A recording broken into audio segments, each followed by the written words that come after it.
Renacast.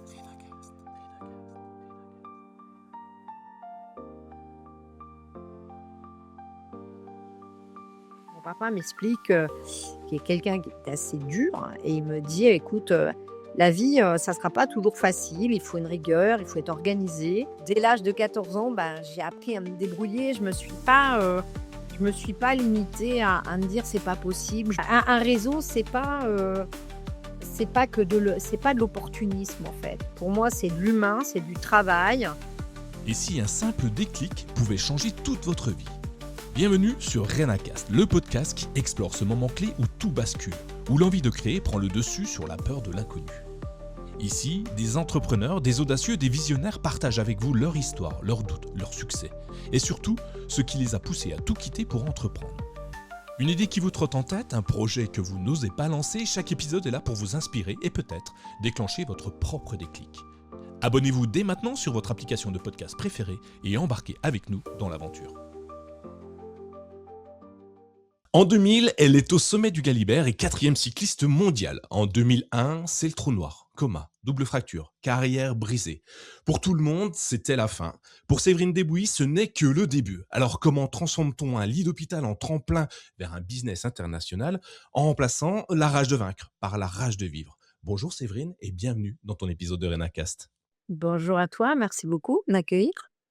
Avec grand plaisir. Alors, on s'est déjà eu plusieurs fois au téléphone, en visio, des choses comme ça. Et j'ai déjà fait beaucoup de louanges sur toi, mais je vais en refaire parce que cette fois, c'est enregistré et on l'aura dans la boîte. Je trouve extraordinaire tout ce que tu as produit, ce que tu as fait depuis toujours, depuis toute petite. On va revenir dessus parce que j'ai regardé toute ta carrière qui est fort intéressante, qui est très inspirante en tout cas. Et j'espère qu'elle va inspirer tous ceux qui nous écoutent. Entre cyclisme de haut vol, des entreprises qui sont assez exceptionnelles, un accompagnement de fou.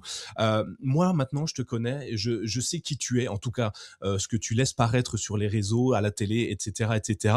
Mais tout le monde ne te connaît peut-être pas encore. Alors, ce que je te propose, Séverine, si tu le veux, c'est de te présenter à nos auditeurs. Rebonjour à tous. Effectivement, je suis quelqu'un qui suis relativement discrète. Voilà, j'ai toujours préféré que les autres parlent de moi plutôt que je parle moi-même de ma personne. Je suis, une maman, d'une Camille qui a 18 ans et d'Ethan qui vient d'avoir 11 ans. Je suis originaire de Vichy, c'est un territoire dont je parle très souvent et à ce que j'y suis très attachée. Je suis basée à Neuilly-sur-Seine. Je suis aujourd'hui effectivement chef d'entreprise, et investisseur. Voilà, avec une boîte dans le conseil, une boîte dans les sujets de robotique et une boîte dans la collecte des déchets à vélo. J'ai aussi la particularité d'avoir été, dans une première vie en parallèle de mes études, mais mes premiers emplois, sportifs de niveau en cyclisme avec, effectivement un profil, de grimpeur. On dit grimpeur. J'ai été dans les premières professionnelles françaises. Alors on n'était pas pro en France, mais on était pro à l'étranger. Donc j'ai été pro en Italie chez Gaz Sport Team. Voilà, donc avec, effectivement un maillot de grimpeur sur le Tour féminin, des étapes. 9 tours féminins et puis, voilà des classiques, quelque chose de classique, voilà. Et j'ai effectivement une particularité, c'est que j'ai toujours, foncé. C'est vrai que je me suis jamais trop posé de questions. J'ai envie de dire que j'ai, la rage de vivre, voire la rage de survivre par rapport à des épreuves de la vie que j'ai dû, affronter, surmonter et transformer finalement en des opportunités à chaque fois et depuis quelques années, depuis maintenant 4 ans, j'ai aussi monté un programme qui s'appelle le Palatine Women Project où je transmets ça à d'autres athlètes et ex-athlètes, qui veulent rentrer dans l'entrepreneuriat. Ouais, c'est très très riche. Tu le dis, un parcours classique, enfin très. Alors, c'est moi qui le dis, donc tout va bien. C'est très humble ce que tu dis. Tu vois, c'est quand on le dit de soi-même, généralement, ça Mmh, passe vraiment pour quelque chose de pas du tout humble. Mais en mmh. l'occurrence, tout ton parcours, moi, m'inspire beaucoup. Et pourtant, je ne suis pas sportif, loin des univers de ça. Je me fatigue très très vite à courir ou à faire du vélo. Mais ça m'impressionne quand même de voir des personnalités comme toi, comme d'autres qui ont un parcours à peu près similaire au tien, même si le tien a quand même deux trois particularités fort intéressantes, de se surpasser, d'aller au on le sait, la ligne de départ, tu le sais que tu vas souffrir, que tes muscles vont brûler pour le vélo, que à la fin de la côte, tu seras en sueur au plus plus possible, mais pourtant tout le temps tu avances, tu avances. Et d'ailleurs, c'est ce que j'ai remarqué quand j'ai cherché un petit peu des informations autour de ta vie, de ton parcours, c'est que tu vas toujours plus loin que tu ne pourrais l'être techniquement. Là où tout le monde s'arrêterait aux premiers efforts, peut-être pas aux premiers efforts, mais dès que ça fait mal, toi, tu vas plus loin. Alors, parfois, ça te pose des problèmes. Parfois, c'est difficile. Alors, je sais plus qui, j'ai récupéré à un moment donné une de tes coachs ou un de tes mentors qui disait que tu vas toujours trop loin, quitte à te blesser. Et à chaque fois que tu es en phase de réussir, ben, tu pousses encore et pour te surpasser, évidemment, et que derrière, bah, ça craque, hein, parce qu'on n'est que fait de chair et d'os. Et à un moment donné, notre corps ne suit pas forcément. Alors, du coup, moi, je me pose des questions. Moi, quand j'étais petit, bon, garçon, football, hein, évidemment, hein, classique, hein, pas le choix. Hein. J'habitais dans un petit village tout perdu, encore plus petit que le tien, et le tien te tient. Alors, plus petit que le tien, c'est une ville quand même, Vichy. Toi, tu es dans une ville qui te donne quand même un peu plus de poids que moi. Moi, garçon, j'avais pas le choix. Un ballon, des chaussures, et puis je courais sur un terrain de foot, et puis c'est tout. Toi, tu as fait un choix assez intéressant de partir sur le cyclisme dès ton plus jeune âge. Alors, moi, j'aimerais revenir dessus parce que c'est pas forcément le sport que, surtout il y a quelques années, le sport où on voyait des filles courir en vélo. J'ai le souvenir des Tours de France avec des hommes, point, en fait, pas de femmes. Et toi, tu vas dedans quand même. Alors, est-ce que tu peux m'expliquer pourquoi ce parcours, pourquoi ce sport en particulier?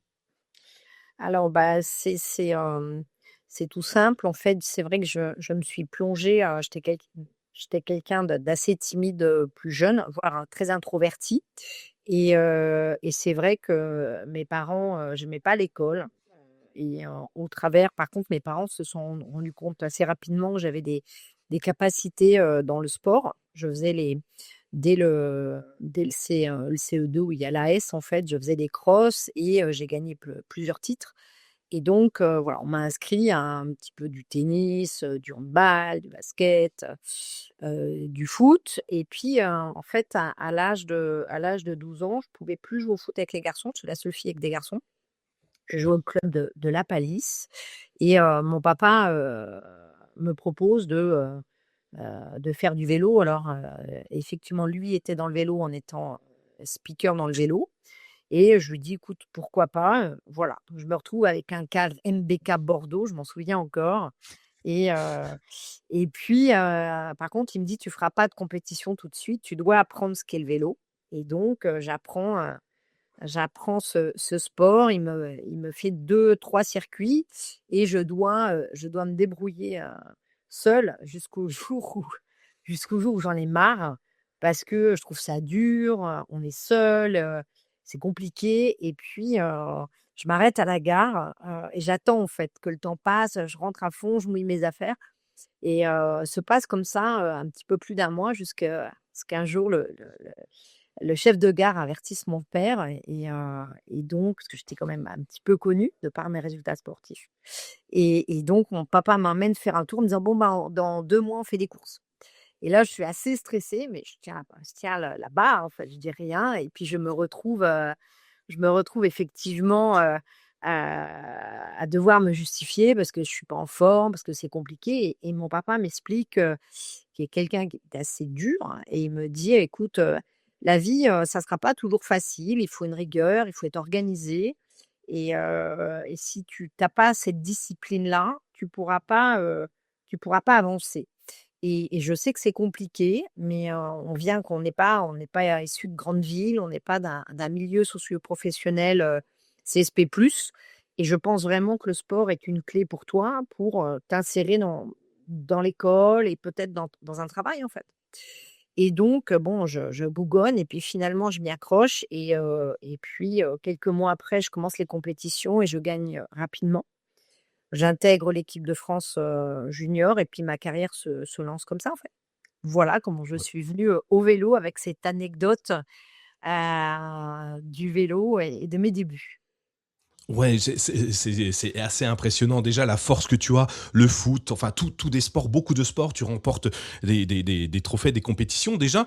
Donc ça montre déjà que tu es, comment dire? Une sportive dans l'âme, que tu as l'envie de te surpasser à chaque fois. Donc ça, c'est Mmh. assez exceptionnel. C'est pas toujours le cas et comme je disais, il y a une période où, bah, le sport était fait pour les hommes et pas pour les femmes et toi tu montres que dès le plus jeune âge en fait, peu importe si on a envie, on y arrive, peu Oui, importe qui on est ou ce qu'on est, ou d'où on vient, on peut devenir un géant du sport, ou en tout cas faire ses preuves et mmh, faire, comme tu le disais, faire son nom, mmh, créer son nom grâce à le sport. Et ça, c'est juste génial.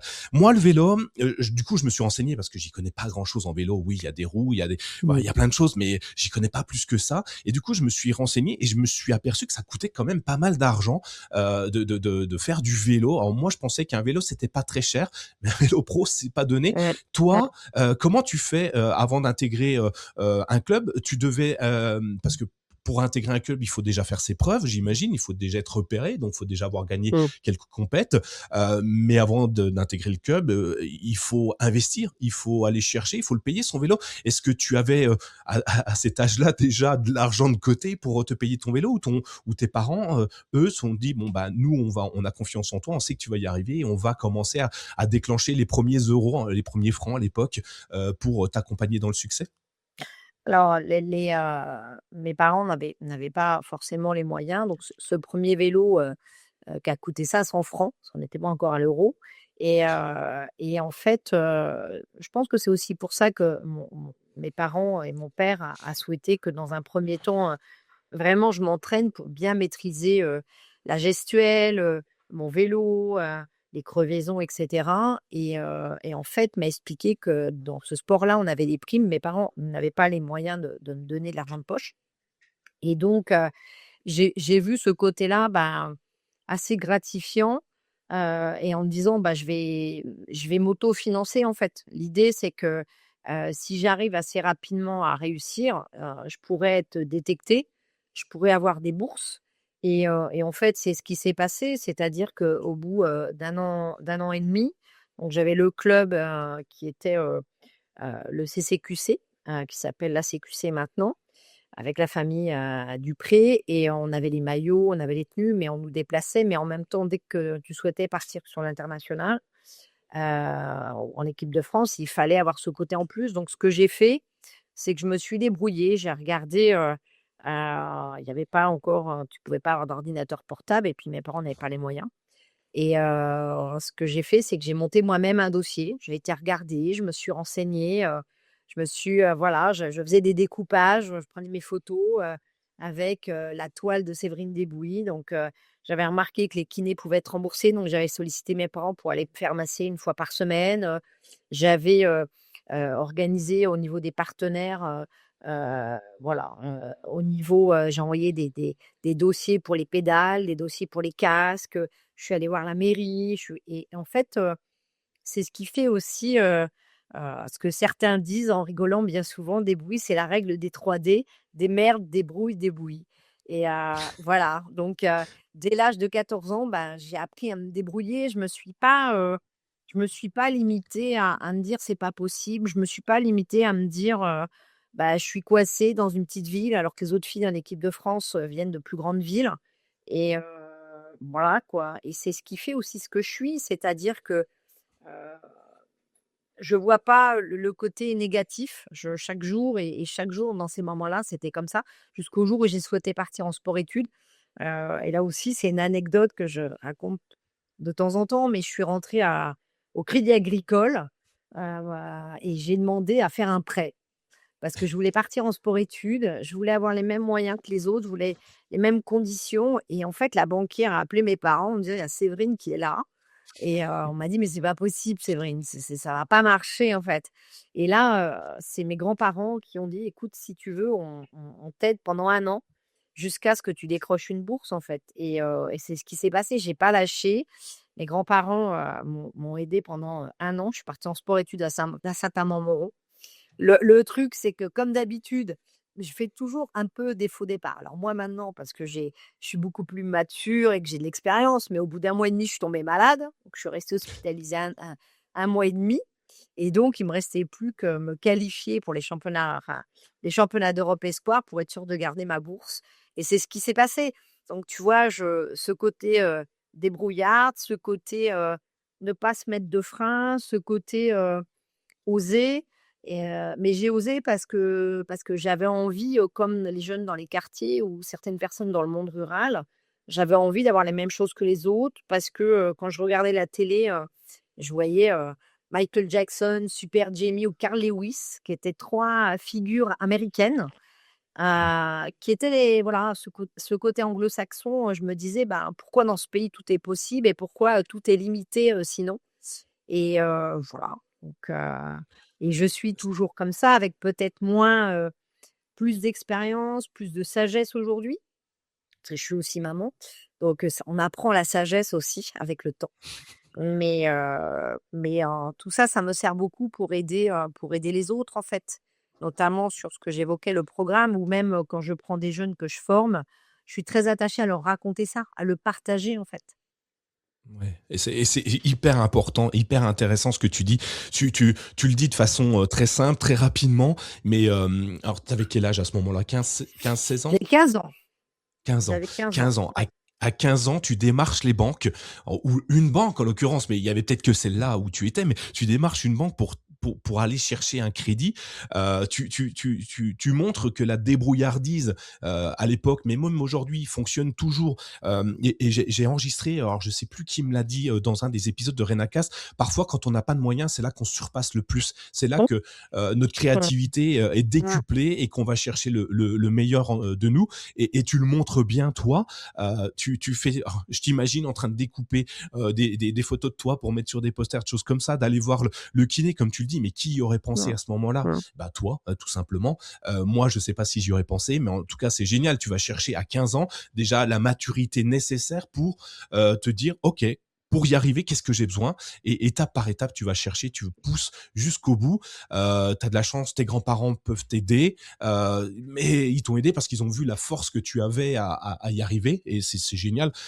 Le conseil qu'on donne, c'est jamais lâcher finalement. C'est pas parce qu'on habite une petite ville, c'est pas parce qu'on est en France, c'est pas parce que on est un garçon ou une fille qu'on peut pas y Mmh, arriver. Et c'est pas parce qu'on a un budget mmh, de malade ou mmh. pas qu'on est prédestiné à rester où on est. Il suffit juste de vouloir y arriver, et tu le montres. Tu tombes malade, mais malgré tout, avec ça, tu te relances et tu réussis à décrocher ta bourse pour avancer. Voilà, les conseils, ils sont simples hein, finalement. N'ayez peur de rien, cherchez, Mmh. foncez. Bah, j'ai envie de dire que je me dis toujours une chose, c'est, heu, déjà, savoir, qu'est-ce que tu ne veux plus dans la vie. C'est toujours se nourrir de ça, c'est se donner se projeter, ne pas avoir peur de se projeter parce que c'est la vie, en fait. Donc on le dit bien souvent en termes de santé, d'ailleurs, les personnes âgées, celles qui sont le plus en forme, dans le quatrième âge, c'est qu'elles ont des objectifs. Elles ont, voilà, elles ont des objectifs, pas des rêves, elles ont des objectifs. Et donc oser faire ça, chaque, heu, savoir ce qu'on ne veut plus, se dire: «Bah, ça, c'est non, c'est ce qui est toxique, non», se dire, enfin, savoir dire non, c'est déjà une force, en fait. C'est des choses que j'ai eu du mal aussi et je l'ai appris avec le temps, heu, de savoir de quoi on a besoin pour vivre. Je pense que le minimum, c'est le minimum syndical de sa personne, de quoi on a besoin pour vivre, pour être heureux. Voilà, et pas subir en fait, et pas rentrer dans, je pense à la retraite, je rentre dans des cases aujourd'hui, et je pense, surtout depuis la covid, on voit que le système il est, tu te crées dans ton propre système, dans ton environnement, et dans le sport, c'est pareil. Et puis surtout, voilà, d'avoir des rêves, et de les transformer en objectifs, et puis, être très bien entouré. Je pense que c'est des choses, aussi, auxquelles je crois beaucoup parce que je suis considérée aussi beaucoup comme une femme de réseau, mais j'avais pas de réseau. J'en avais pas en fait. Je l'ai construit, j'ai osé écrire à des gens, j'ai osé me présenter, mais parce que sinon, bah, j'allais pas pouvoir, réaliser ce que j'avais envie de vivre. Et aujourd'hui, c'est ce que j'explique, sans arrêt à mes enfants, en fait. C'est pousser les murs et effectivement, faire attention, comme tu disais au tout début. Mes 1 années, donc quand j'étais athlète notamment, de toute façon, j'étais très fragile physiquement et je suis quelqu'un qui suis fragile de santé, mais j'ai appris avec le temps à ménager ma monture. J'ai appris à aller à l'essentiel. J'avais un entraîneur qui s'appelait Cyril Guimard qui me disait: «Il faut trouver la boule blanche au milieu des boules noires». Bah, j'ai appris ça aussi dans la vie, c'est-à-dire, savoir aussi mettre le pied sur le ballon, prendre le temps, mais ne pas subir, les choses. Se refuser et se dire, «Une crise est une opportunité» et la transformer assez rapidement. Que j'ai aussi Ouais. appris ces derniers temps, c'est peut-être à le partager un peu plus parce que je vois beaucoup de gens qui souffrent et qui n'ont pas les clés. Alors, c'est toujours compliqué parce que ça t'oblige aussi à te dévoiler. C'est pas forcément ma qualité première, mais je pense qu'on arrive dans une période de la vie où c'est aussi nécessaire de partager et finalement, comme beaucoup de gens l'ont fait avec moi et que des gens m'ont fait confiance, en fait. Mmh. C'est hyper important ce que tu dis, partager, donner de soi, et les gens s'attachent à l'humain, s'attachent à qui on est. Je sais plus qui m'en parlait, mais on vend pas un produit, on vend une histoire. C'est Séverine qui me dit, non, c'est pas Séverine, c'est Delphine qui me disait ça, qui, me dit: «En fait, je vends pas un projet, je vends une histoire» et les gens s'attachent aux histoires plus qu'aux projets. Tu peux avoir une idée, si derrière elle est creuse, s'il y a rien qui l'apporte, on n'avance pas et en l'occurrence, quand tu vends une histoire, tu vends beaucoup plus que juste un projet et c'est souvent ce qui fait la différence entre deux Mmh, entreprises, deux personnalités mmh, et c'est exactement ça. Pousser les murs, je retiens pousser mmh, les murs, j'aime beaucoup. Agrandir son environnement, imaginer ce que sera demain, où on veut aller, ne pas oublier mmh, ses rêves. Même quand on est à la retraite, on a toujours des rêves et ceux qui n'ont plus de rêves malheureusement, n'ont plus d'envie d'apprendre sont souvent ceux qui se laissent dépérir doucement. Donc, continuons à avoir des rêves. Alors toi, ton rêve, c'était de devenir leader mondial du cycliste féminin ou pas? non, pas du tout. Mon rêve, c'était de participer au championnat du monde et au Tour féminin. Déjà dans un premier Mmh. temps, intégrer l'équipe de France, porter les couleurs de son pays. En 2, une fois que j'ai réussi cette étape-là, travailler pour des grands leaders, chose que j'ai pu faire avec, à la fois Catherine Marsal, Marion Cugnet ou Jeannie Longo et puis après, trouver ma place, c'est-à-dire, savoir, quelle position je pouvais avoir, me connaître, que le sport me permette de savoir qui j'étais, à la fois mes qualités physiques, mais aussi, intellectuelle et en participant aux côtés de Cathy Marsal à mes premiers championnats du monde et mon premier Tour féminin, c'est vrai que voilà, ça a confirmé que j'étais une très bonne grimpeuse, ça m'a confirmé que, je pouvais, gagner des étapes et puis peut-être me projeter un peu plus et devenir leader à un moment donné et c'est ce qui s'est passé donc quand, heu, quand j'ai fait le choix en 2004, d'arrêter, parce que j'avais eu aussi une très grave chute en 2001, que je suis restée quand même, quelques jours dans le coma et après en centre de rééducation pendant plusieurs mois.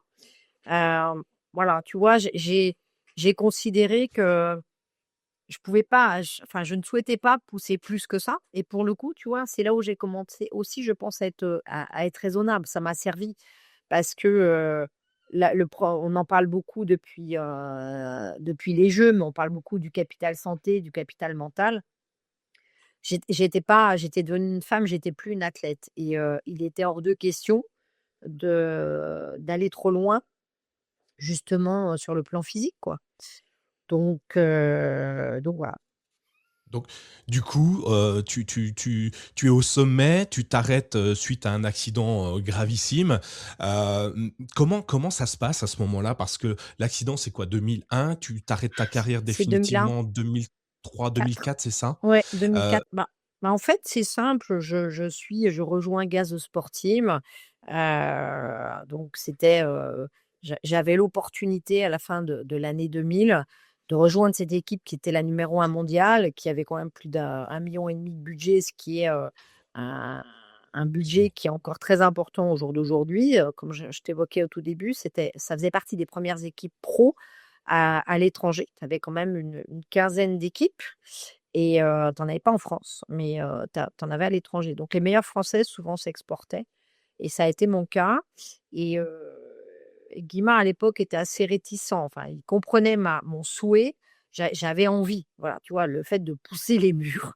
Ça a été ça d'ailleurs, une autre anecdote, c'est que je suis emmenée à Aix-en-Provence avec le manager numéro 1 mondial chez les femmes, qui était donc l'équivalent un peu de Guimard à l'époque, mais version féministe, un Italien. Et en gros, je parle italien, il m'explique, il m'a redit: «Ah non, ça va pas». Enfin, notamment, j'étais obligée de vivre là-bas et puis à un moment donné, Guimard va aux toilettes et le manager me pousse le contrat et je le signe.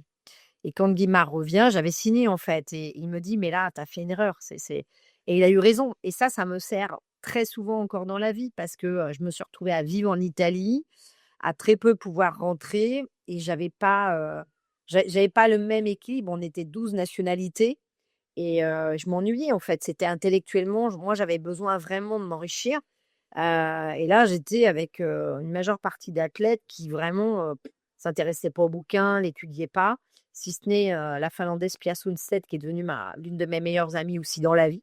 Mais voilà quoi et en fait, quand je, quand je suis arrivée au Tour de France, Tour d'Italie, ça se passe bien, mais je sais que j'ai la pression et on m'appelle, la Biélorusse Dina Tsabouskaya m'appelle, il me met une pression de dingue, quelques jours avant le départ et je suis en stress, en fait et surtout, Guimard qui me suivait tout le temps me dit: «Cette année, je ne pourrai pas te suivre parce que je commente et puis même, il faut assumer, quoi» et c'est vrai que dès les premiers jours le contre-la-montre, il y a la caméra sur moi, enfin je suis pas capable d'assumer la pression. Voilà, ça a été un truc et là aussi ça me sert parce que je suis devenue l'inverse aujourd'hui, en fait et et puis, à 3 jours de l'arrivée, je suis extrêmement fatiguée, enfin, je sens que ça va devenir très compliqué parce que voilà, je suis dans le top 5 mais je suis fatiguée. Et puis, tout bête, c'est l'étape la plus longue, 160 kilomètres. On arrive dans une descente, il y a un rond-point, il y a une Australienne qui voit pas le haricot et je suis très mal placée et tout le monde tombe, moi la première et je me souviens juste, de la voix de Jeannie Longo qui était à côté de moi qui dit: «Non, non, ça va, elle est pas morte». Et j'avais Fanny Le Courtois qui hurlait, qui était en équipe dans une équipe italienne, une autre française, qui elle s'était fracturé le bassin et voilà quoi. Bah, je suis emmenée à l'hôpital. Je suis emmenée à l'hôpital et le jour où j'ouvre les yeux, bah, c'est Guimard qui est là et qui me dit: «Bon, ça va être long et ça va être compliqué». Et ça a été long et compliqué, c'est-à-dire que je me suis retrouvée à enchaîner les centres de rééducation et le premier, je suis allée en Bretagne, je suis allée au service des grands brûlés, c'était une volonté de ma part. Parce que je voulais pas subir en fait, je voulais être en capacité, de me dire: «Je vais remarcher». J'avais besoin de voir des choses beaucoup plus dures visuellement et voir des gens qui souffraient, bah, je me suis dit: «Je vais m'accrocher, mais ça va marcher, en fait» et au bout d'un mois, je pouvais plus, enfin, c'était difficile l'environnement, mais je me battais pour pouvoir au moins, ressentir mes pieds et puis voilà, je suis partie, au bout d'un mois de ce centre de rééducation, je suis partie à Saint-Jean-de-Mont. Là, je me suis retrouvée avec, Patrice Martin avec qui je suis devenue amie, avec, Vincent Guérin, enfin plusieurs athlètes. À Saint-Jean-de-Mont-Hiver, il y a rien à faire, hein, mais c'était aussi l'idée. Voilà et j'ai commencé à avoir aussi un environnement d'athlètes qui m'ont aidée. Donc je recommençais à marcher avec des béquilles et puis après, bah, c'était un choix. C'est-à-dire ou, je reprenais pas du tout le vélo ou alors je me donnais les moyens d'aller dans un autre centre de rééducation où là, fallait se battre mais ça allait passer, en fait et donc je pars à Cap-Breton. Et là, bah, c'est vraiment dur. C'est dur parce que tu te retrouves avec d'autres athlètes et tu es là pour vraiment reperformer ou au moins te dire: «Je suis en capacité de reperformer» et tu t'accroches, là, tu pleures beaucoup. C'est le moment même le plus dur et quand je ressors, Guimard me dit qu'il me il s'occupera plus de moi parce que c'est trop compliqué. Il veut pas, enfin lui, il est marqué par la chute et donc je trouve un autre entraîneur et l'objectif pour moi, c'est au moins d'aller jusqu'au championnat de France, et c'est ce que je fais et le soir des championnats de France, donc c'est, 2004, juillet 2004 et je décide d'arrêter juste après la course, mais parce que je suis en paix avec moi-même, en fait. Parce que, j'arrête en Bretagne qui est la terre de la personne qui m'a formée, parce que je sens que de toute façon, mentalement, je suis pas capable d'aller plus loin. Parce que, parce que j'ai envie d'avoir une vie, parce que j'ai envie de me donner les moyens aussi d'être maman, parce que je suis, tellement affûtée que je sais que c'est compliqué, peut-être d'être maman, parce que j'ai été aménorrhée 12 ans au niveau de mes règles et donc je me dis: «Bah, je vais me donner encore une fois la chance de» voilà. Donc voilà, ce moment, c'est j'ai pas du tout de regrets. Je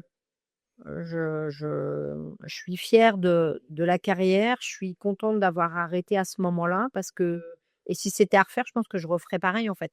Par contre, c'est vrai que ces moments-là, ils me servent dans ma vie de mère, ils me servent dans ma vie de femme d'affaires, d'amie, voilà. Donc mmh, Ouais, hyper intéressant, tout le parcours, le processus de reconstruction que tu as après cette chute, impressionnante. On voit les étapes, on voit la résilience que tu as, l'envie de remonter, de recréer une bulle à toi, et puis finalement tu t'arrêtes une fois que tu as atteint encore une fois ton objectif. mmh, Comme tu le dis, tu es en paix avec toi-même à ce moment-là. mmh, C'est le moment de la Séverine championne qui se transforme en Séverine business. mmh. C'est là que tu commences à te dire: OK, je vais créer ma boîte, je vais devenir une autre Séverine, ou c'est pas encore tout à fait dans ton esprit?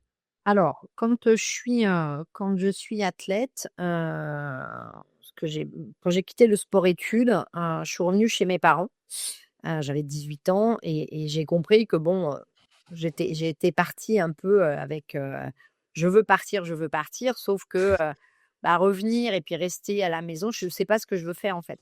Et Ouais. puis, je fais comme d'hab, c'est-à-dire que j'échange avec des coéquipières et j'ai ce fameux rêve américain et heu et en fait, Marion Cligné avec, Cécile Audin et d'autres coéquipières disent, «Montons une équipe et partons, quelques mois» et c'est ce qu'on fait.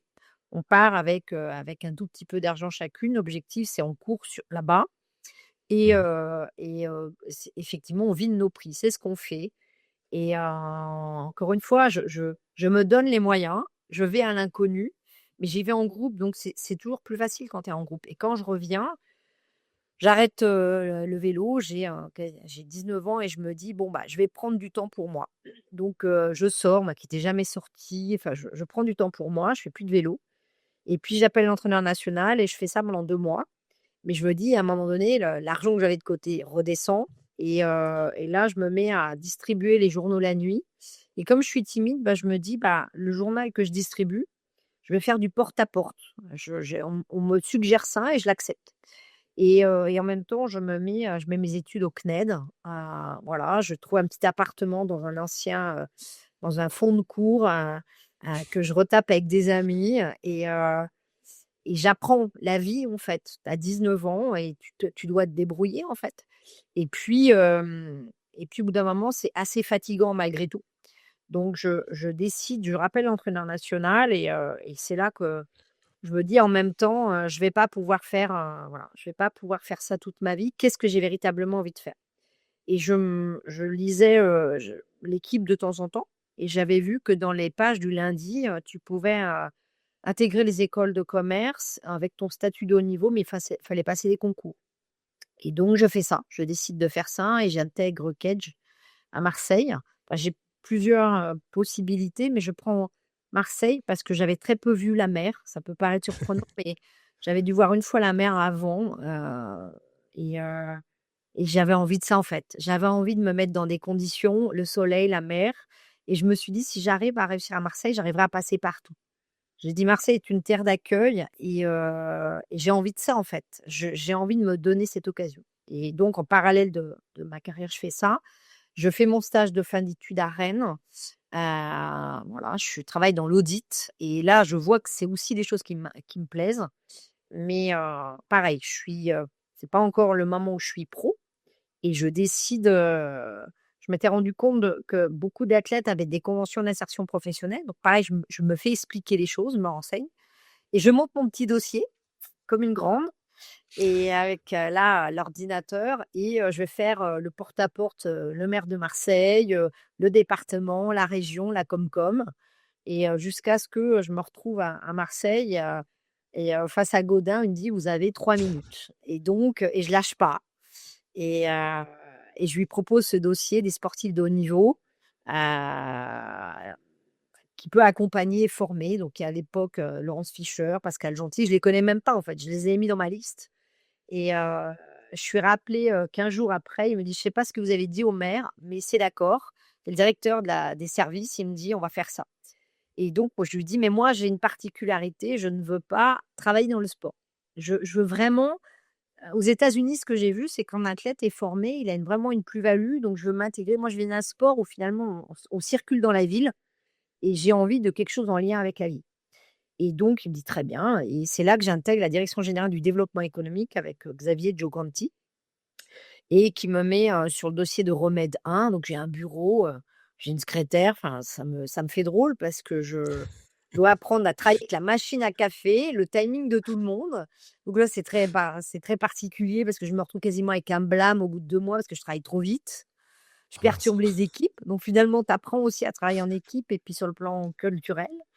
Et puis, en même temps, je travaille sur le dossier de l'America Cup, donc à l'époque des poubelles et des Suisses, la grève des poubelles et c'est Mmh. hyper enrichissant et c'est là où monsieur Giocanti m'a dit un jour: «Je vais te présenter à quelqu'un qui est mon épouse» et c'était madame Lagarde c'est une rencontre qui m'a beaucoup marquée parce que elle m'a voilà, elle m'a dit: «Il faut pas avoir peur de repartir en une folle blanche le jour où tu arrêteras ta carrière et tu seras, le jour où on te respectera dans ton nouveau métier alors que tu viens du sport et qu'on oubliera ce côté-là, c'est que tu auras réussi» et c'est des choses qui me servent, énormément et à un moment donné, quand j'ai cette chute, je passe pro en Italie, je suis encore à Mairie, donc je prends un congé sans solde et au moment où je reviens, on me met à la direction générale de la santé et donc je m'occupais des gens, des arrêts de travail. Alors à Marseille, c'était quand même, rock'n'roll mais c'était hyper enrichissant, en fait et puis, à un moment donné, on me dit: «Écoute, si tu veux, tu as vraiment la capacité peut-être à rentrer dans l'entrepreneuriat, réfléchis» et puis Guimard m'amène, en fait, un jour avec lui à Ostende, en Belgique, pour un rendez-vous où le patron de bookmaker, qui s'appelait Kool Terin, voulait embaucher Cyril et en fait, moi, je fais un business plan en l'écoutant sur le marché, des paris, du poker et cetera et il se lève, il regarde et il me dit: «Faites quoi dans la vie?» Donc je lui explique et il me dit: «Mais c'est pas lui que je vais embaucher, c'est vous.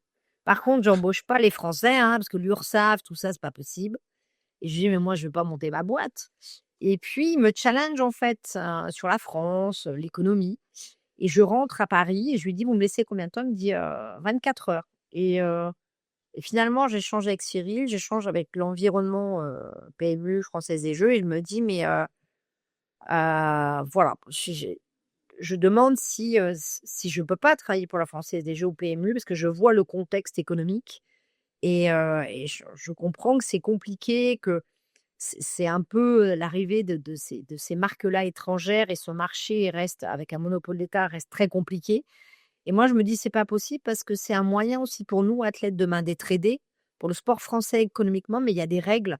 Alors j'ai pas fait de droit, j'ai pas fait de lobbying, mais je me dis, «Bon allez, ni une ni deux, on y va» et j'appelle un ami qui est comptable à Marseille, qui est secrétaire général de la fédération d'aviron et je lui dis: «Est-ce que tu peux m'aider à monter une boîte, en fait?» et il me dit: «Oui». Je rappelle le Belge et je prends mon salaire dans ma tête. À Marseille, je le multiplie par 3, donc j'ai aucune notion de valeur finalement et je lui dis: «Par contre, je veux pas travailler pour l'équipe de vélo, hein». Je lui dis: «Jusqu'à ce que le marché s'ouvre, j'ai, une obligation de travailler avec toi». Il me dit: «OK» et en fait, j'ai monté ma première boîte comme ça, par un une opportunité, le fait d'avoir poussé une porte, le fait d'avoir osé, parce que j'ai vu quelqu'un, qui physiquement avait les cheveux longs, était millionnaire, tu te demandais d'où il venait. Heu, un côté super smart, tellement humble et heu et une main tendue, en fait et je me suis dit: «La vie est comme ça». C'est finalement, il y a il y a des gens comme ça, c'est comme quand tu rentres dans une équipe, de sport, il y a des gens qui peuvent rester une saison, puis après qui partent. Puis tu as des gens qui te construisent dans l'équipe et qui avec lequel, ouais, tu te formes. Bah, je me suis dit: «La vie est ça» et ce monsieur, je sais pas s'il va rester dans mon équipe de vie, mais en tous les cas, je sais qu'il va changer ma vie et il a changé ma vie. Voilà, Ouais, comme Cyril Guimard, comme, madame Lagarde, comme Alain Juillet, comme, Pascal Grisot. Ce sont des gens qui sont passés dans ma vie, voire qui le sont encore parce qu'ils sont devenus des amis et qui ont fait de moi ce que je suis. Voilà. c'est impressionnant. Alors, je me souviens d'un mot que tu dis au début de l'enregistrement de l'épisode. Tu dis que tu étais introverti, timide. Je sais plus Mmh, exactement le terme que mmh, tu as utilisé. Et au final, introvertie. Mmh, introverti, voilà. Et au final, ce que j'en retire de tout ce que tu viens de dire, c'est qu'en fait, tu t'es créé un super réseau et loin de l'introverti que tu pouvais être, tu as ouvert des portes. Un introverti fait pas ça. Tu es allé échanger avec des personnes. Je vais le redire, mais un introverti, ça fait pas ça. Tu échanges avec des personnes. Moi, je suis introverti, je fais pas ça non plus. Tu vois, en fait, tout ça, t'es allé au-delà de ce que tu étais et tu as créé un réseau. Tu me disais que tu n'en avais pas, mais là, sur le papier, enfin, en t'écoutant, c'est pas un réseau que tu as, c'est plus que ça. C'est un écosystème complet autour de toi. Et ce qui est impressionnant, c'est que tu sais saisir chacune des opportunités qui s'ouvrent à toi. Alors, elle s'ouvre peut-être pas. En tout cas, tu rentres dans l'opportunité, tu vas t'asseoir à côté de l'opportunité et tu tends la main et tu chopes celle qui se tend vers toi ou pas d'ailleurs. Et c'est assez impressionnant. Et il y a un terme que tu as utilisé que j'aime beaucoup, c'est oser. C'est ce que je dis dans Renacast, en fait, c'est oser entreprendre, oser devenir vous-même finalement. Et bien finalement, tu as osé, tu oses toujours. Et derrière, tu chopes toutes les opportunités, ça te permet de grandir. Et le truc fou, en 24 heures, ils te donnent, c'est ça. Tu crées ta boîte en te disant, bah ouais, mais comment je vais faire? Je sais pas faire. J'appelle quelqu'un et savoir demander de l'aide, c'est pas simple non plus, surtout quand tu es introverti. On aime bien se mettre dans son coin et puis espérer y arriver par soi-même. Là, tu amènes énormément d'informations, énormément de de tips, d'astuces, de choses que tout le monde devrait entendre, parce que c'est pas réservé aux introvertis ce que tu dis. Tout le monde pourrait s'en servir et ça permet vraiment d'avancer, très vite, beaucoup plus vite et tu le montres, superbement bien avec ce que tu me dis. Moi, je suis content d'avoir entendu ça, ça me réconforte. J'espère que ça réconfortera tous ceux qui nous écoutent et qui ont peur d'oser, tu vois, qui se sont dit ouais, mais moi, je suis dans une petite ville, je suis introverti, j'ai pas de réseau, je suis pas un géant. Et puis, bah, au final, on peut le devenir si on en a envie, si son chemin de vie nous accompagne, enfin, si le chemin de vie qu'on veut se mmh. construire, il est bien défini dans notre tête, et ben finalement, ça avance bien. Aujourd'hui, on voit que tu es passé du vélo au business enfin, assez facilement. Comme ça, là, on dirait que c'est facile, hein. Ça a pas l'air en mon sens, ça doit pas l'être. Mais comme tu l'as dit, il y a beaucoup moi, quand je vois, je vais être méchant, mais c'est pour l'image, c'est pas vrai, je Mmh. ne pense pas à ça. Mais quand je vois un sportif, je me dis pas que c'est un businessman derrière, tu vois. Pour moi, il y a un dicton, je vais pas le donner là, mais il y a un dicton Mmh. pour les sportifs qui dit il est comme un sportif. Donc, pas forcément très fut-fut, pas forcément poussé à aller plus loin. Et finalement, toi, tu montres l'inverse et tu le dis en Italie où tu as des collègues, des collaborateurs, comment on appelle ça, Coéquipier, ouais, des coéquipière. coéquipiers. Merci, je Mmh. cherchais le terme, qui finalement n'aimaient pas la Mmh. littérature, n'avaient pas envie d'aller plus loin. Bah, toi, tu Ouais. fais l'inverse. Tu continues à progresser et je trouve ça génial. Bon, prenez toutes ces infos, ceux qui nous écoutent. C'est vrai, Nelly est arrivée grâce à ça, malgré toutes les problématiques qu'elle a pu rencontrer de vie, de maladie, puisqu'elle a décidé Mmh. d'être fragile. Et du coup, aujourd'hui, tu as créé ta boîte. Donc ça, c'était ta première entreprise. C'était quand à peu près, tu te souviens? 2000, ben, c'était à août 2004. 2004, ouais, tout de Mmh. suite là. Ouais. Et, et, et, et de ça, tu retires quoi aujourd'hui de cette création? Ben, j'ai envie de te dire que, ce que j'ai pas réalisé dans ma vie d'athlète, je l'ai réalisé, heu, dans ma vie, professionnelle. J'ai appris comme un peu un cuisinier avec des éléments, alimentaires où tu pioches et et c'est l'entrepreneuriat, en fait. L'entrepreneuriat, tu as ce côté, tu as cette rigueur que l'athlète va avoir, cette discipline, mais ce que je pense où l'athlète ne l'a pas toujours, c'est cette agilité. C'est l'agilité de l'inconnu, heu, ou prendre alors qu'athlète, tu les as ces éléments-là, mais le transposer et d'avoir les codes, heu, c'est très compliqué. C'est effectivement, ce que j'ai pu faire, et je pense que le fait de m'être réalisée d'abord avec des clients étrangers, parce que mes 10 premières années, je n'avais que des clients étrangers. Donc, les étrangers, ils te voient pas, femme, athlète, entrepreneur comme une complexité, ils te voient vraiment comme une opportunité, un vrai levier de réussite. Et donc je me suis positionnée comme ça, heu et c'est vrai que ouais, je me suis réalisée, j'ai osé, je me suis pas dit: «Oh là là, est-ce que je vais avoir une retraite? Oh là là, est-ce que je vais» non, l'idée ça a été: «Je fais du business, heu, je vais gagner ma vie, je vais gagner de l'argent, et puis au fur et à mesure je vais construire». Donc j'ai pas regardé en arrière, et j'ai été chercher des gens, je me suis entourée aussi de personnes. Alors j'ai aussi fait des erreurs, hein, et des erreurs qui ont pu aussi me coûter, financièrement très cher aussi, mais néanmoins, heu, tu vois qui plus est maintenant avec, la transition digitale que tu peux te réinventer aussi. En fait, j'ai appris à mieux gérer mon argent, j'ai appris à ne pas avoir peur de l'argent, j'ai appris à moins faire confiance, j'ai appris à mieux m'entourer, j'ai appris à partager, j'ai appris à être bienveillante vis-à-vis des gens qui te tendent la main, parce que je pense que c'est des choses importantes. Très, les gens qui sont des leviers qui te sortent des fois de la difficulté ou qui t'ouvrent, une fenêtre de lumière, et ben, faut les respecter, en fait, et parce que ça n'a pas de prix. J'ai toujours dit que c'était plus important qu'un carnet de chèques, en fait, et ça, je suis bienveillante là-dessus. Je pense qu'il y a aussi pas d'âge pour se dire, qu'on peut être un slasher ou une slasheuse, c'est-à-dire, faire plusieurs choses. C'est pas réservé qu'à une certaine catégorie d'âge. Je pense que c'est une question aussi de personnalité. Voilà, donc moi j'ai toujours fait, plusieurs choses.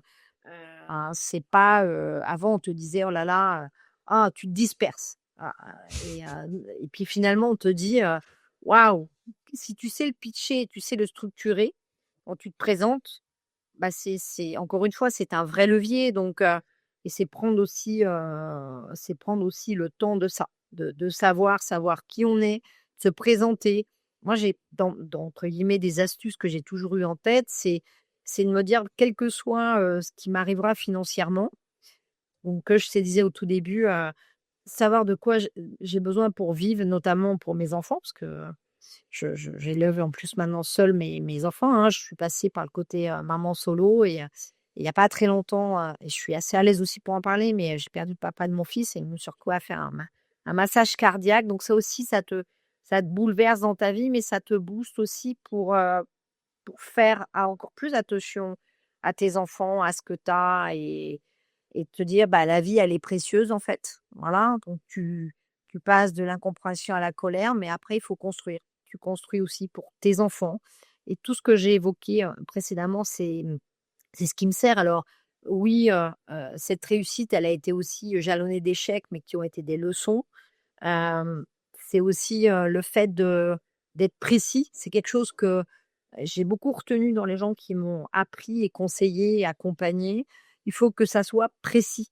Il faut que en 3 points, quand, tu te présentes, on retienne 3 points. Il faut que, on voit qu'il y ait du fond, et aujourd'hui, peut-être la fierté que j'ai, c'est que Séverine Debouy, elle a beaucoup de fond, en fait.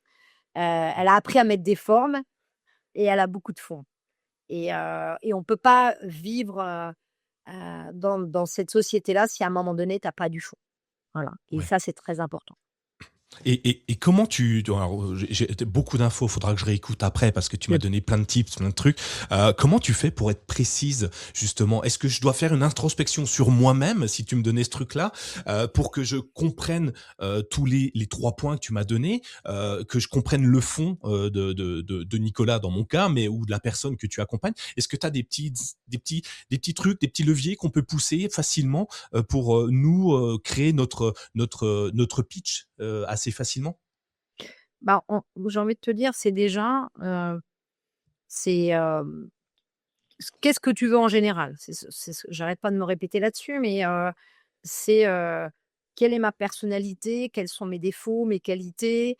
Qu'est-ce que j'aime? Qu'est-ce qui est pas bien? Oser aussi à un moment donné se challenger, se former aussi, faire des bilans de compétences, demander à certains employeurs ou clients de te dire, qu'est-ce qui n'a pas été et qu'est-ce que tu pourrais améliorer? Le demander ça et puis à partir de là, se projeter dans, comment j'ai envie de construire ma vie, quels sont, quels sont les freins que je peux avoir et surtout, comment j'ai envie de vivre et à partir de là, bah, tu vas travailler chaque chose. C'est, te nourrir, je vais pas dire, faire une étude de marché, sur chacune des choses, mais, moi je sais que j'ai envie aujourd'hui, on parlait du Moment Project, qui va, bah, être lancé pour sa 5e année. On est en train de changer le modèle économique et ben, pour l'améliorer, déjà j'ai fait des choix de positionnement vis-à-vis de ce projet, d'y passer, plus de temps dans les 4 prochaines années aussi. Mais, j'ai des générations qui ont énormément évolué, tu vois? Je me retrouve avec, bah, la génération, Z où, ils sont très connectés dans les outils, dans la façon, dans les process et ben, j'ai travaillé énormément pour comprendre qui étaient ces nouvelles générations qui arrivent, quels sont leurs process, quels sont leurs mindsets et je le travaille en parallèle. Et ce qui fait que demain, driver et piloter tout en ayant 4 générations en amont, je sais, je fais tout à la fois, en fait, tu vois? Voilà, Ouais. j'ai pas de souci. Mmh mh. Ouais, le plus important finalement, c'est de rester, dans l'action, comprendre, Mmh. l'univers qui nous entoure. Comme tu le dis, de la Mmh. génération Z qui est Mmh hyper mh mh. connectée évidemment. Alors on l'est Oui. aussi un petit peu, mais, les outils sont différents. La transmission est différente. Mmh. On passe plus Mmh par les mh. mêmes canaux. Je vais plus t'envoyer un courrier, pour Oui. pour t'expliquer les choses typiquement. Mais ouais, c'est hyper intéressant, je le prends. Moi j'ai vu que, tu avais plein de méthodes. Tu les distilles assez facilement d'ailleurs sur internet pour qu'on puisse, un peu avancer, des méthodes, des outils. Alors j'en ai relevé une, tu as peut-être changé entre-temps, hein, tu vas me dire, que tu avais une méthode, c'est alors si je me suis trompe pas, c'est subir, définir, construire, rebondir. Si moi je suis salarié aujourd'hui, j'ai envie de me lancer dans l'entrepreneuriat par exemple, ou je suis sportif et je veux devenir chef d'entreprise, comment j'applique toutes ces phases-là pour me reconstruire et rebondir? Et il y a des choses dans mon mental peut-être à apprendre de cette méthode-là? Bah, je pense que déjà, si tu veux te lancer, si l'entrepreneuriat t'intéresse, c'est, déjà, dans ta vie de tous les jours, est-ce que, est-ce que tu vis avec quelqu'un? Déjà, est-ce que tu as des enfants? Parce que c'est quand même, c'est déjà un enjeu financier, c'est un enjeu financier et de temps. Voilà, c'est est-ce que j'ai aujourd'hui, mon compagnon, ma compagne qui est OK pour ça? J'en parle, tu vois, avec mon entourage. Je pense que c'est des choses importantes. Te c'est vraiment, parce que c'est énergivore, parce que ça peut être déstabilisant. Donc ça, c'est le premier point. Je me donne aussi un timing derrière. Me dire: «Voilà, je me laisse tant de temps, voilà, pour le faire». Ligne de départ, ligne d'arrivée, comme je dis très souvent et après, dans quel environnement et pour quelles raisons. C'est toujours, je pense, important aussi de savoir pour quelles raisons. Et puis, j'ai envie de dire, prendre le temps, suivant l'âge que tu as. Si tu as pas d'enfant, rien, bah, tu peux, tester des choses et te prendre des murs, il y a pas de problème. Mais si tu es quand même, tu as un devoir et tu as des responsabilités familiales, d'anticiper au maximum, vraiment te structurer en amont et d'aller chercher, sur internet des tips, de te rapprocher, de différents organismes qui peuvent t'aider, voire dans ton propre entourage, si tu as des gens qui sont dans l'entrepreneuriat, prendre vraiment le temps, de brainstormer et d'échanger. Et à Ouais. partir de là, aller voir la banque. La pour moi, la chose basique aussi qui plus est aujourd'hui, de trouver, le bon expert comptable, le bon outil, aussi. Je pense que la chance qu'on a aujourd'hui avec ces outils numériques, tu peux faire des choses assez smart, mais tu te crées ta propre équipe. Donc ta première équipe, c'est ta famille, voilà, et la deuxième après, c'est cet environnement business que tu vas structurer et j'ai envie de te dire qui doit te ressembler mais qui doit être, solide, agile et que tu maîtrises. Et puis à partir de là, bah, ne pas avoir peur, des hauts et des bas. Je pense que c'est aussi, ce truc-là, bien souvent. Heu, Moi, je sais que je regarde plus l'actualité, je regarde très peu la télé, je la lis. Voilà, chaque matin, je me fais une veille d'informations, mais je ne subis plus pour vraiment, oser avancer dans le business et pousser les murs sans stress, en fait.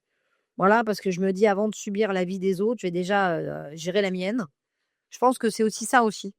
C'est à un Ouais. moment donné, oui, tu peux, enfin, tu peux interagir avec le monde, mais en ce moment, il est important de déjà, savoir aussi se préserver, pas forcément toujours subir. Voilà et bien souvent, on dit, l'équipe, bah, son équipe de vie. Son équipe de vie, son équipe professionnelle, son équipe, heu, amicale, ses cercles de vie et ben, voilà donc les cercles de vie quand tu te lances dans l'entrepreneuriat, c'est des vrais sujets, en fait et puis c'est pas avoir peur de viser haut, c'est pas avoir peur d'aller chercher l'excellence parce que, tu récolteras aussi ce que tu sèmes. C'est l'expression, elle peut être marrante à dire, mais c'est les faits, en fait. Si tu vas chercher, des gens qui réussissent et tu vas chercher à comprendre et tu partages et qui partagent, s'ils te donnent le bonheur de partager ne serait-ce que 10 de leur temps ou de leur, mindset, c'est incroyable, quoi. Mais ça, il faut pas l'abîmer, tu vois? Moi, je suis effectivement aussi quelqu'un qui peut, beaucoup aider, mais j'ai vu aussi, des comportements, j'ai vu des gens réussir très, très vite et c'est ma fierté, mais je vois aussi les gens qui peuvent changer. Donc voilà, donc ça, c'est important de le garder. C'est et puis quand tu rentres à la maison, les problèmes, ils doivent rester à la porte de la maison. Alors je sais que c'est très compliqué, mais de toute façon, tu as tellement d'informations dans ta accessible, que c'est aussi à toi d'être, ton disque dur, en fait. C'est à toi de cloisonner certaines choses pour te protéger et protéger les tiens, en fait. Parce que la Ouais. réussite, elle peut être belle, mais si à un moment donné, tu te retrouves, heu, que les gens que tu aimes, ils sont plus là ou que c'est compliqué, ben, ouais et ça aussi, je sais de quoi je parle donc voilà, il faut savoir aussi, quand tu te lances dans l'entrepreneuriat, que ça soit un projet collectif, et accepter les barrières ou les non ou les doutes. Ça doit être, il faut l'écouter, il faut pas simplement l'entendre et après il faut le gérer. Effectivement. Voilà. Mais le Effectivement. le décideur à la fin, c'est toi. Voilà. OK, très bien. J'adore la phrase: «Avant de subir la vie des autres, je vais gérer déjà la mienne». Je la trouve très forte, très bonne. Je fais comme toi, je ne regarde pas les infos. On m'apprend des choses. De temps en temps, quand je discute avec des personnes, on me dit: «Bah, tu as vu, la hausse d'impôts?» Je fais: «Ah non, je sais pas. De toute façon, j'ai aucune emprise là-dessus, donc du coup, je ne m'en fiche. Ça sera ça sera ça et puis c'est tout». Mais moi, j'aime beaucoup, j'applique énormément ce que tu dis déjà. Ah, je me vois déjà entrepreneur, merci. J'applique, je cloisonne beaucoup. Je suis assez, je viens de découvrir que j'étais un peu stoïcien, tu vois. Ce Mmh. que sur lequel je n'ai pas d'emprise, ben je le laisse derrière moi parce que de toute façon, si ça doit m'impacter à un moment ou à un autre, ça viendra quoi qu'il arrive. Mmh Est-ce mh. que je vais perdre mon temps à gérer quelque chose que je ne maîtrise pas ou sur lequel je n'ai aucun impact? Ben je le laisse de côté et le soir quand je rentre du boulot, comme tu me l'as justement bien dit là, ben, tout ce qui s'est passé au boulot, toutes les problématiques que j'ai rencontrées, ben, je les laisse dans la voiture. J'ai la chance de rouler, Mmh. de prendre une demi-heure de route pour rentrer chez moi. Je trouve ça une chance, moi, personnellement. Ça me permet de faire une grosse coupure et de laisser tout passer et de laisser dans la D'accord. boîte à gants et je le reprendrai demain matin quand j'ouvrirai la voiture, t'inquiète. Donc, je prends énormément. Il y a une chose qui m'impressionne beaucoup, c'est tous les noms que tu m'as donnés, que tu nous as offerts là, les uns derrière les autres. Je reviens encore dessus. Je sais, je radote, je vieillis. Je n'ai pas de réseau, mais tu t'en es fait un exceptionnel. Comment on fait? Tu vois, j'ai envie aujourd'hui je suis devenu entrepreneur. J'ai envie d'aller chercher des gens qui peuvent m'accompagner, m'aider. Comment je fais pour me créer mon réseau? Comment je fais pour aller chercher des personnes qui peuvent m'accompagner? Ah, tu fais tes preuves. Voilà, c'est pas, les ces gens-là, ils m'ont, à un moment donné, j'ai exprimé mes projets. Je pense que au-delà d'exprimer mes projets, j'ai fait mes preuves parce que, c'est ce que je t'évoquais, que les gens, te reçoivent en rendez-vous ou soit, heu, ou te donnent des tips et puis à un moment donné te donnent ta chance, ça se respecte en fait et je respecte, le temps que Cyril Guimard m'a donné, je respecte les conseils et le temps, que, que Pascal Grisot, m'a donné. C'est ce monsieur, il m'a permis de revenir, dans la mobilité au-delà du vélo, tu vois? Mmh. Ça a été incroyable. On a travaillé ensemble sur la Ryder Cup, voilà, je devais, travailler pour un client avec lequel il y avait un sujet et il m'a posé cette question: «Mais, vous savez que le vélo sera, le golf de demain?» et je lui dis: oui, bon, le vélo, non, non, mais il m'a dit: «Sérieusement?» et je m'en suis c'est des choses qui m'ont marquée. C'est, c'est Kunterine, c'est, le fait d'être humble déjà, heu, d'écouter, de chercher à comprendre, potentiellement de poser des questions, de faire ses preuves, de travailler. Je pense qu'il faut le travail paye. Voilà, peut-être la complexité, aujourd'hui, c'est le faire savoir. Moi, par exemple, je ne suis pas la mieux placée pour le côté faire savoir mes résultats ou ma réussite, mais ce sont des choix. Mais le faire savoir est très important et puis d'entretenir ça, de savoir dire merci, de faire un petit mot, sans attendre. Moi, les gens que qui m'ont fait confiance et notamment que j'évoque, heu, j'attends pas, Noël ou le jour de l'an ou un anniversaire, pour, envoyer un cadeau ou prendre des nouvelles. Je le fais, de temps en temps, par exemple, quand je fais des grands trajets de voiture, heu, c'est un moment que je réserve, j'ai en tête tous les gens que j'ai pas eus et voilà, je prends des nouvelles. «Bonjour, comment ça va?» Tout simple, donner de ses propres nouvelles, faire un SMS. On a tellement d'outils numériques qui permettent tout ça, en fait. Et pas, voilà quoi, et je suis pas à publier des tonnes, sur un Facebook, un LinkedIn, un Snapchat, un TikTok. Non, ces gens-là, ils veulent du vrai, ils veulent de l'humain sans que ça fasse la une de l'équipe ou ce que tu veux quoi. Donc c'est ça en fait. Un réseau, c'est pas que c'est pas de l'opportunisme en fait. Pour moi, c'est de l'humain, c'est du travail, et c'est de l'entretien donc je vais s demain, on va me solliciter ou on va regarder: «Tiens, tu connais un tel?» Oui, je vais le faire, mais j'ai aussi appris à ne pas donner comme ça parce que c'est des années de travail, c'est des connexions, c'est des relations et il y a rien de plus im il y a rien de plus important, en fait. Donc et je Ouais. pense que les gens qui sont, comme tu dis, qui font partie de mon réseau ou de mon environnement, ils savent que je suis comme ça. Ils savent que si je décroche mon téléphone et je les sollicite, c'est vraiment que c'est solide derrière, en fait. C'est pas, ukulélé, quoi. C'est pas je Ouais. déteste ça, de toute façon. Ça me ressemble, en fait.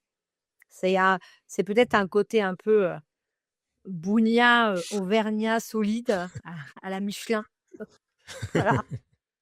Bah, écoute, c'est génial. J'aime beaucoup la partie où tu nous dis, bah, je prends mon téléphone pour prendre des nouvelles de personnes Mmh. que je n'ai pas vues. Alors, j'ai l'impression, hormis le vélo, j'ai l'impression de m'entendre parler. Alors, moins bien, enfin, moi, je l'aurais dit moins bien, évidemment. Mais tu vois, de temps en temps, j'envoie des messages à des gens que j'ai pas vus depuis longtemps parce que à un moment donné, je marche Mmh. et je vois une enseigne de Oui. magasin qui me fait penser à un terme que la personne m'a dit à un Ah. moment Mmh donné mh. ou à une fleurs ou à je sais pas quoi, Ouais, et ouais. juste un petit bonjour, voilà, juste une pensée pour toi aujourd'hui parce que ben tu le vaux bien Mmh. en fait. Ouais, Comment tu vas? Et je le fais assez régulièrement, peut-être pas encore assez souvent, mais je le fais déjà. Donner sans attendre forcément quelque chose en retour, le cadeau n'importe quand. Le cadeau, c'est pas forcément mmh. pécunier, hein, ça peut être un message, ça Mmh, peut mmh être mh. un vocal, ça peut être n'importe quoi. Mmh mh. Ça fait toujours Bien plaisir sûr. de recevoir ça d'ailleurs. J'adore, Ouais. j'adore. Et puis maintenant, tu accompagnes, donc tu l'as dit à plusieurs reprises avec Palantir Women Project, tu accompagnes des sportifs à devenir entrepreneurs réguliers, enfin tous les jours. C'est peut-être la plus grande partie de ta vie actuellement, c'est ça, qui va encore progresser. Comment ils viennent à toi? Est-ce que c'est toi qui les choisis? Est-ce que tu décides toi de quelle personne va pouvoir être accompagnée par tes services, ou est-ce qu'ils viennent frapper à ta porte et tu as un long entretien, tu as un long travail pour travailler une confiance, pour une technique, pour aller travailler avec eux au quotidien? Alors, écoute, le programme Palatine One Project, tu vois? Déjà, ça part d'une rencontre avec une dame qui s'appelle Christine Fabresse, tu vois? C'est encore une fois, qui me dit: «Mais pourquoi on connaît pas des bouillies?» Et voilà, donc et qui laquelle me présente à Thierry Martinez, qui était le monsieur communication du groupe BPCE, et Patrick Ibry, auvergnat banquier, donc beaucoup de points communs avec moi, parce que je suis passionnée de finance, et qui lui me dit: «Mais tu vas créer la boîte à outils des bouilles». Donc je lui dis: «Mais là, c'est limite une psychanalyse, ça irait plus vite, en fait». Et il insiste, en fait. Il se dit, «On se donne 1 an et si ça marche, on part pour 3 années derrière, en fait». Et le programme, ben, je l'écris, une nuit. Je reviens le lendemain le voir, parce qu'il m'a un peu vexée, challengée avec Thierry. J'appelle Christine et je lui dis: «Tu vas aller jusqu'au bout, il faut le faire». Et voilà, et donc je monte, ce programme qui est tourné uniquement pour des femmes, athlètes ou ex-athlètes, qui sont entrepreneurs. Les 2 premières années, on était, focus sur des athlètes qui avaient un numéro de SIRET. Et en fait, dès la troisième année, j'ouvre parce que je reçois des coups de fil, de plusieurs filles qui ont un projet, qui ont des créations, voire des associations qu'elles veulent transformer. Et moi, je veux pas qu'on dise non. Je veux qu'on trouve des solutions, même si on recale les gens, parce que une femme ne va pas avoir, pour le coup, peut-être, elle va pas oser de la même façon dans l'entrepreneuriat après une carrière d'athlète ou pendant qu'elles sont athlètes. Donc je on définit, voilà, on fait savoir, en général, bah, tu vois, décembre. Cette année, ça sera sur janvier. On communique sur, les réseaux sociaux professionnels. Et voilà, depuis l'année dernière, on a été sur toutes les écoles de commerce, France Travail, les réseaux, business, on fait des vidéos aussi. L'année dernière, on a eu 168 filles, hein, pour 10 places. Et voilà, et je dis l'année dernière, «On va changer le modèle économique et on va créer, on va ouvrir des portes à d'autres partenaires», parce que tout ce qui est fait, c'est des gens qui sont sur du mécénat de compétences, c'est du pro bono. Et même moi aujourd'hui, ça, je devais aider les filles sur une année, et finalement, on décide de les aider pendant 3 ans et de les accompagner. Et c'est vrai que, bah, ce programme a maintenant, 4 ans de recul, avec, simplement, 3 filles qui ont arrêté, mais qui ont pu se servir des tips et puis, bah, progresser dans des choses dans leur vie. Moi, je suis très contente, c'est que je vois des femmes, épanouies, je vois des femmes qui vivent de leur activité, je vois des athlètes ou ex-athlètes qui, arrêtent, qui deviennent mamans, tout en ayant leur business, qui, bien souvent peuvent être salariés encore et puis, montent leur entreprise. Et le fait qu'elles puissent, ne plus avoir le tabou de parler d'argent, de gagner d'argent, de comprendre comment ça fonctionne, heu, c'est ma plus belle des réussites. Alors, moi qui voulais pas être coach, finalement, c'est aussi un peu ça, finalement. Tu veilles sur des athlètes, ex-athlètes entrepreneurs. Tu les vois dans les moments, où elles se prennent des murs et tu as pas envie qu'elles vivent ce que toi tu as vécu, donc tu l'anticipes. Tu vois, je fais, toutes les 2 semaines, je leur laisse un message tous les samedis matins. Voilà, juste un vocal pour prendre des nouvelles, savoir où elles en sont. Heu, Cette année qui a été un peu compliquée pour moi sur le plan personnel, avec avec le décès, et ben, j'ai organisé les choses, différemment et les filles, les 1 qui ont été présentes dans ma vie, ça a été les filles, en fait, qui ont été, qui ont été là pour mes enfants, qui ont été là pour me maintenir à la tête hors de l'eau et dire, «Écoute, tu nous le dis souvent, d'un point faible, tu vas en faire une force» et voilà et ce programme aujourd'hui, c'est aussi ça. C'est c'est une grande famille, c'est des alumni, c'est des filles qui échangent et c'est ce côté sororité qu'on n'avait pas dans le sport business chez les femmes, notamment chez les athlètes.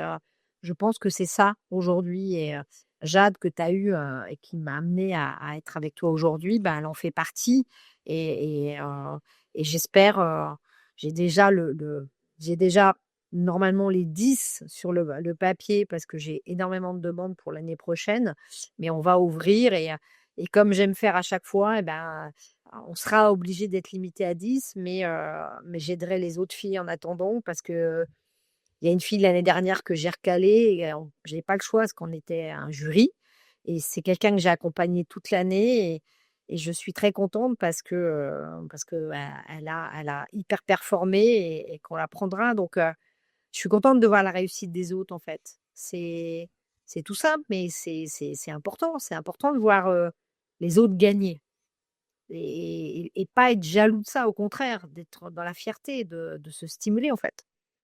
Voilà. Ouais. Hyper intéressant. J'ai encore une fois beaucoup l'idée que tu amènes, être fier de la réussite des autres. C'est aussi la tienne finalement, leur réussite, puisque tu les accompagnes, tu les guides sur un chemin pour éviter qu'elles se prennent les murs. Ces fameux murs, ils reviennent souvent les murs, hein. Donc c'est hyper intéressant, j'aime beaucoup. Euh, on arrive à la fin de ton épisode. J'aurais 1 milliard de questions, mais je vais pas pouvoir toutes te les poser parce qu'à un moment, il faut que ça s'arrête. Toutes les bonnes choses ont une fin, comme dirait l'autre. Une question peut-être. Alors j'ai 2 3 questions encore, t'inquiète pas quand même. Mais j'en ai une là qui me vient en tête que je pose tout le temps. Est-ce que, vu que tu m'as dit que tu lisais un petit peu quand même, est-ce que tu as un livre de chevet, un livre qui t'inspire, un livre que tu aimerais partager à tout le monde, un livre que tu, quand une personne va bien ou pas bien, ou quand elle veut faire quelque chose, ou pas d'ailleurs, ça peut être un roman, ça peut être une BD, ça peut être n'importe quoi. Mmh. Est-ce que tu en as un que tu conseilles Oui, régulièrement? Ah, oui. Sun Tzu, l'art excellent. de la guerre. Ok. Et Voilà. pour quelle raison? Parce que, parce que je l'ai en plus, moi, je l'ai en format fiche, et en fait, c'est la boîte à outils, c'est la boîte à outils de la résilience. C'est la boîte à outils où ça t'amène à chaque jour à prendre un moment de ta vie où tu as pu avoir ou un échec ou une réussite et de le repenser, de le reconditionner et que ça te serve, pour structurer à la fois ta journée, voire, travailler sur un projet. Et c'est Ouais. stimulant, en fait. Intellectuellement, tu te stimules aussi, en fait et j'aime ça, en fait et je l'ai en format fiche et je le trouve encore plus agréable. C'est-à-dire, tu as des chapitres, mais tu prends une fiche de fiche, voilà. Tu as un contexte, tu as une situation et derrière, tu as l'opportunité de résoudre, cette problématique, en fait et tu prends du temps, tu vois? Je fais ça, de temps en temps au café, enfin, j'attends pas encore une fois de subir. C'est aussi ce que j'ai appris du passé. C'est-à-dire, je me laisse pas envahir par les problèmes. Je C'est ce qu'on peut avoir tendance aussi à faire, à se laisser complètement envahir Mmh. parce qu'on est dans un environnement hyper connecté, parce qu'on est, dans un environnement de consommation. Moi, j'ai pas besoin d'aller traverser le Sahara ou d'aller monter l'Himalaya pour me remettre en question. Si tu veux, je vais à Vichy, je vais voir mes amis, où je prends un chocolat chaud avec mes enfants et mon chat et voilà, la vie est belle, en fait.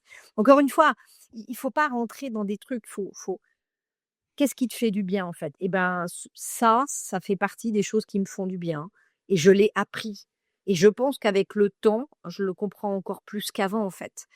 Mmh. Parce que, je suis pas à me dire: «Oh là là, Séverine Debouy, elle fait plein de choses. Oh là là, Séverine, elle a eu, des problématiques de santé, de vie», non, je suis effectivement quelqu'un de résilient parce que j'ai souhaité, oser, j'ai souhaité découvrir la vie, parce que je le prix de la vie, je pense que s'il y a quelqu'un qui peut se permettre de le dire qu'elle la connaît, c'est moi.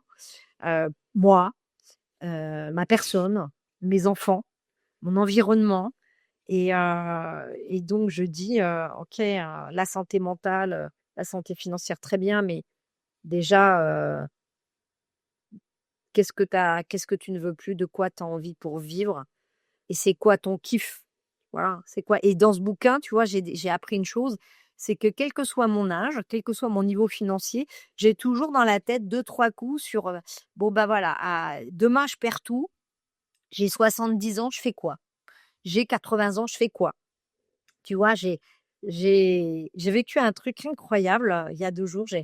J'ai pour mon petit garçon qui vit des moments assez compliqués, assez durs depuis la perte de son papa et j'avais promis de lui acheter un petit chat et on a été à la SPA et j'ai vu plein de chats qui étaient tristes et j'ai besoin de quelque chose pour mon fils qui soit bien et je trouve, en cherchant sur internet désespérée, je trouve pas et puis in fine, je vois une petite dame qui, pour sa retraite, parce qu'elle a que 60 elle a 700 € de retraite, fait un élevage de chats et voilà et je me dis: «Bah, cette femme, on va acheter le chat là-bas». Parce que je sais que je vais contribuer à sa vie et je sais que je vais faire une relation humaine avec mon fils, elle et nous et ben, c'est ça la vie, voilà. C'est aussi ce que je suis, c'est aussi ce que ce livre m'apporte et c'est aussi ma personnalité. Voilà. Merci, excellent. J'aime beaucoup en tout cas. Allez, avant-dernière question, si on veut échanger avec toi, si on veut discuter avec toi, si on veut faire partie de tes programmes, où est-ce qu'on te retrouve? Où est-ce qu'on échange avec toi? Bah, écoute, je suis, c'est très simple, hein, j'ai envie de te dire que on arrive toujours à contacter les gens avec les réseaux sociaux donc c'est, LinkedIn, c'est une solution, voilà. J'ai aussi, Instagram, je publie pas beaucoup de choses mais c'est vrai que j'échange beaucoup par le biais d'Instagram aussi et puis, et bah, si tu arrives à rapidement me connaître, tu trouveras les personnes qui sont les personnes ressources et qui ont mon numéro, mais on arrive toujours, à me contacter sans aucun problème. Je suis pas il y a pas de mur dans ces cas-là. Voilà, c'est plutôt l'inverse, en fait. C'est plutôt, la muraille de Chine qui permet de traverser les montagnes plutôt que le mur de Berlin. Ouais, effectivement, je confirme. On échange facilement avec toi et j'en suis très heureux d'ailleurs. Je sais que tu n'auras pas le temps d'échanger avec tout le monde, mais si tout le monde pouvait discuter, ne serait-ce qu'une heure avec toi, on va écouter cet épisode, on en ressort grandi. En tout cas, merci. Ça me fait énormément plaisir de cet enregistrement, de cette discussion qu'on a eue. Allez, Mmh. dernier mot pour la fin et après, c'est promis, je te laisse tranquille. Si tu avais la Ouais. capacité de revenir face à la Séverine de tes 15 ans, tu sais, il y a longtemps Mmh. maintenant. Mmh, mmh mh. Qu'est-ce que tu pourrais lui dire? Qu'il faut elle dévore la vie, en fait. Qu'elle, qu'elle dépasse, le Cora de Vichy, comme, on me disait toujours, «Oh là là, si tu dépasses le Cora de Vichy, tu auras de la chance» et ben, pousse les murs, tombe les barrières intellectuelles et les freins, financiers, socio-professionnels et ose être qui tu es et profite de la vie. Par contre, préserve-toi en termes de santé. Voilà. Ouais. Beaucoup de choses intéressantes, encore une fois, on pourrait passer des heures là-dessus. Merci beaucoup Séverine, de nous avoir, donné autant. Mmh. Je te souhaite une grande réussite sur tout ce que tu vas produire. Je souhaite une Mmh. grande réussite à tous ceux que tu accompagnes. J'ai déjà discuté avec au moins l'une d'entre elles et je peux te dire qu'elle a des mots, très forts pour toi donc bravo à toi, bravo à tous ceux que tu accompagnes. Peut-être qu'on se recroisera d'ici 2 ans et on reparlera de ton parcours parce que j'imagine que tu auras encore fait plein de choses différentes, que tu auras accompagné encore plein de personnalités. En tout cas, merci. Je te souhaite tout le bonheur du monde, comme dirait l'autre. Et puis, je vous souhaite à tous une bonne journée. Puis, à bientôt dans un prochain épisode de RenaCast. Ciao, Séverine. Si cet épisode vous a inspiré, ne le gardez pas pour vous. Partagez-le avec vos amis, votre famille, vos collègues, qui sait. Cela pourrait bien être le déclic dont ils ont besoin pour se lancer. Abonnez-vous dès maintenant sur votre application de podcast préférée et laissez-nous une note 5 étoiles ainsi qu'un commentaire. Votre soutien est essentiel pour faire grandir RenaCast et continuer à donner la parole à celles et ceux qui ont osé. À très vite pour un nouvel épisode et surtout, osez passer à l'action.